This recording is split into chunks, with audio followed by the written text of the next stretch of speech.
Bapak Ibu izinkan Ustaz Muhammad malam ini merumuskan 5M. 5M. Izinkan Ustaz Muhammad merumuskan 5M tentang persiapan Sya'ban menuju Ramadan agar kita puasanya mutlak, sukses dan diterima Allah. Kenapa saya bikin rumus? Agar mudah untuk diingat dan dihafalkan.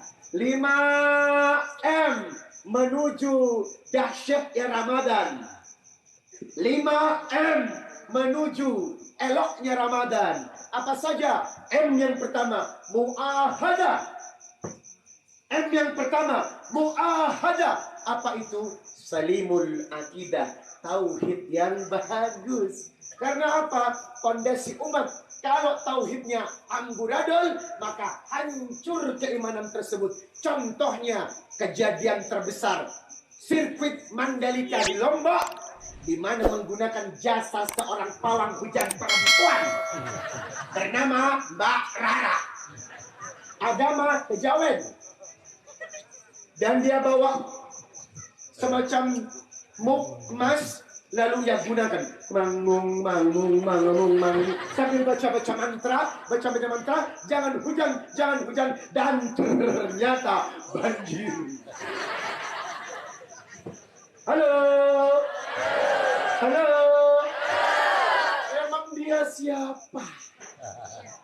Emang dia siapa? Bisa menolak rahmat? Hujan kok ditolak? OMG. Halo. Hujan itu disyukuri, Pak, betul.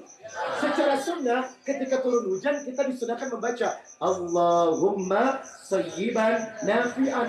Jangan mengeluh, jangan bersedih. Lah ini tak mau hujan, pakai mantra. Apa akhirnya? Petir menyambar dengan keras dan banjir sekitar sirkuit.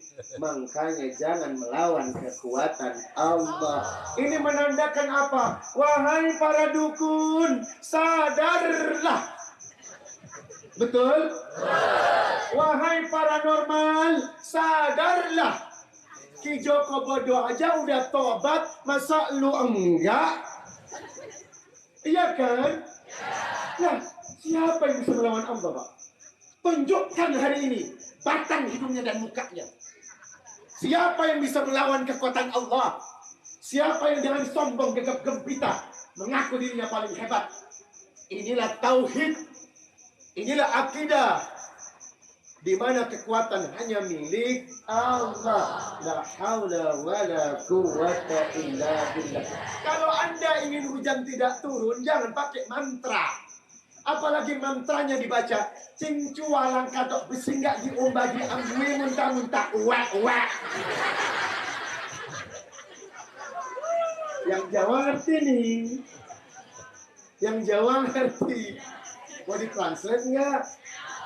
Cincualang katok besing, artinya apa? Celana besing, nggak diumbah, nggak dicuci, diambui, dicium muntah-muntah. Wah. Halo. Ya Allah, gobloknya. Pakai mantra. Bukankah kita punya Quran dan hadis? Betul? Wa qala rabbukum ud'uni astajib lakum. Kalau mau berdoa, minta kepada Allah, astajib lakum, pasti diijabah. Bukan dengan mantra-mantra. Dukun. Ada mbah dukun. Lanjut dulu. Ada mbah dukun sedang ngobatin pasiennya.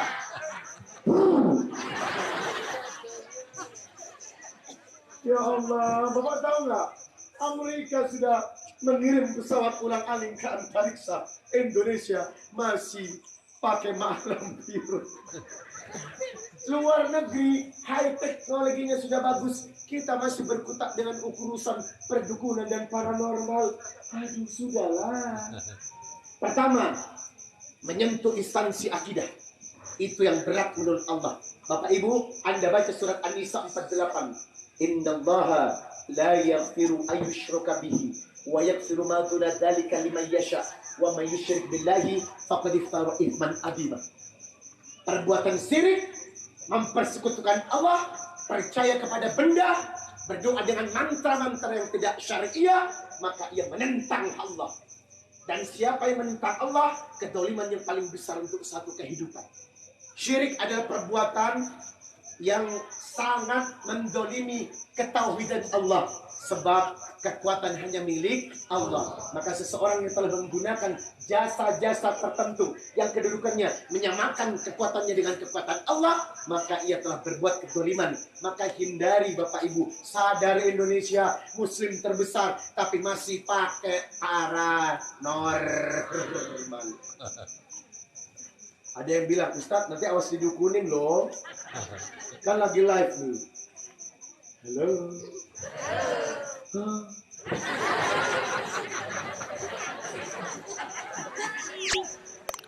Jemaah, jangan usah takut. Kalau kita memang harus mati di jalan Allah lebih mulia, betul? Ada takut dan memperkasai perkara syirik. Maka tauhid itu penting. Salimul akidah itu pondasi. Itulah yang ditanamkan oleh Nabi kepada kita. 23 tahun, 13 tahun berbicara tentang Ahadun Ahad. Ahadun Ahad. Bilal bin Rabah yang terompahnya, sandalnya didengar di surga akibat mempertahankan kalimat Ahadun Ahad. Tidak ada pertolongan kecuali minta kepada Allah. Ditimpa dengan batu yang besar, badannya disiram dengan hal-hal yang sangat menakutkan, ditidurkan di padang pasir yang panas hingga melepuh badannya, disuruh berkata Al-Uzza Al-Manaf Rabbukum, katakanlah Al-Uzza Al-Manaf ada Tuhanmu. Tetapi Bilal berkata Ahadun Ahad, tidak ada kekuatan selain kekuatannya Allah, hingga Abu Bakar menebusnya dan menjadi salah satu budak hitam penghuni surga. Jamaah, M yang kedua, muhasabah. M yang kedua, muhasabah. Coba buka Quran surah Al-Hasyr ayat 18. Surat 59 ayat 18. Ya ayyuhalladzina amanu taqullaha wal tandur nafsum ma qaddamat lighad wattaqullaha innallaha khabirum bima ta'malun. Wahai orang-orang yang bertakwa kepada Allah, lihatlah amalanmu, bekalmu untuk esok hari. Jamaah, M yang ketiga, muraqabah. Apa itu muraqabah? Merasa diawasi Allah. Baca Al-Baqarah ayat 235. Wa'lamu annallaha ya'lamu ma fi anfusikum wahdaruh. Katakanlah sesungguhnya Allah tahu isi hati kalian. Makanya kalau ada orang tahu isi hati kita, hebat. Dia bilang, jangan posting baca Quran di Instagram ya. Riak lu. Riak. Dari mana? Kamu tahu hatiku riak. Makanya ibu gak usah peduliin orang ketika berbuat kebaikan. Kebaikan saja dihina, apalagi keburukan. Betul? Heran deh. Kita sedekah, terang-terangan diomongin. Pamer. Ya ampun. Kok tahu pamer? Kamu lihat hatiku. Itu kuasanya Allah. Jangan Bapak sok tahu hati manusia. Kita nggak ada yang tahu dia pamer atau tidak. Kalaupun dia pamer bukan urusan kita kan. Lu ngomongin gue, lu ngehina gue, lu nyakitin gue. Ya udahlah. Orang mau ngomongin kita kek, selama kita berada di track yang benar, jalan yang benar, ngapain pusing, betul? Nggak usah pusing dengan sentimental orang.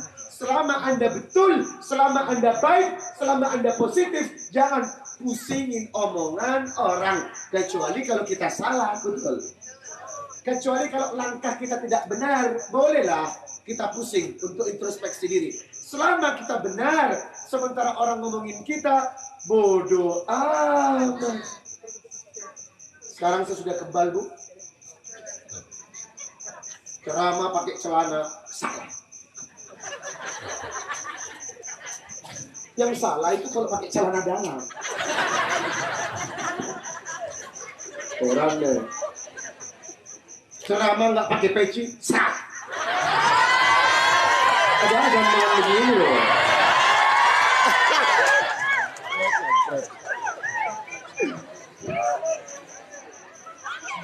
Apa sih mau netizen? Dasar netizen, deterjen berbusa.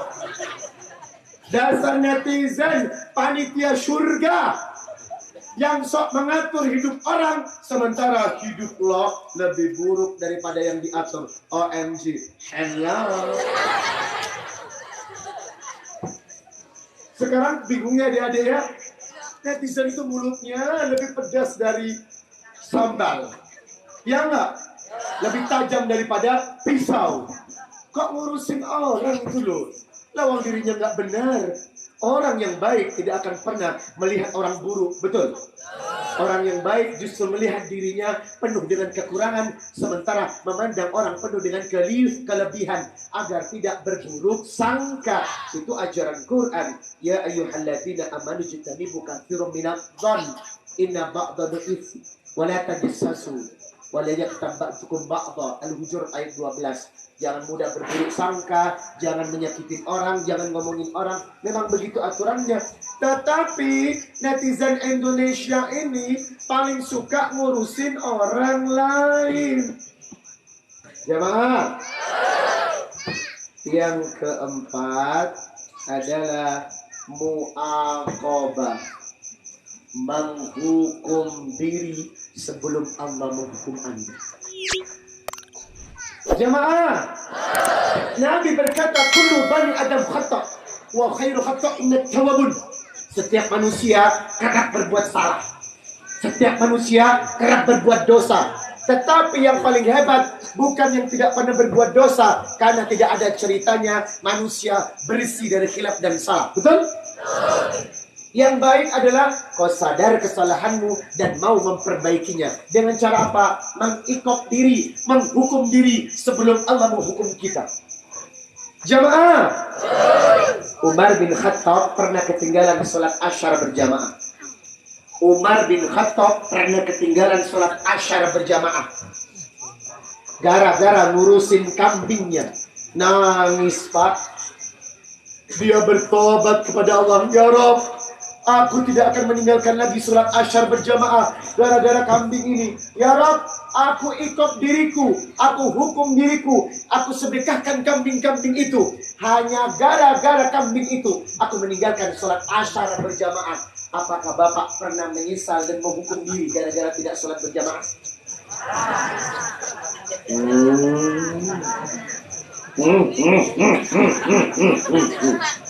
Ibu, pernah ngomongin orang?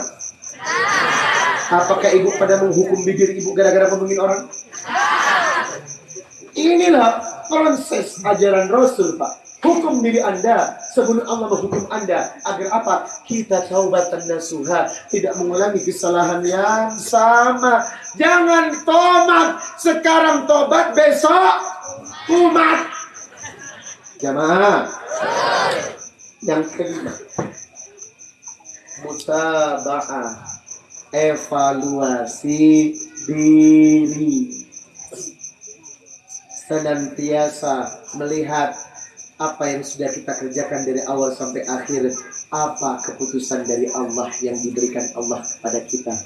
Tanda-tanda orang yang berhasil, semakin dekat ibadahnya dengan Allah, semakin khusyuk hatinya, semakin baik akhlaknya, dan semakin jauh tabiat buruknya.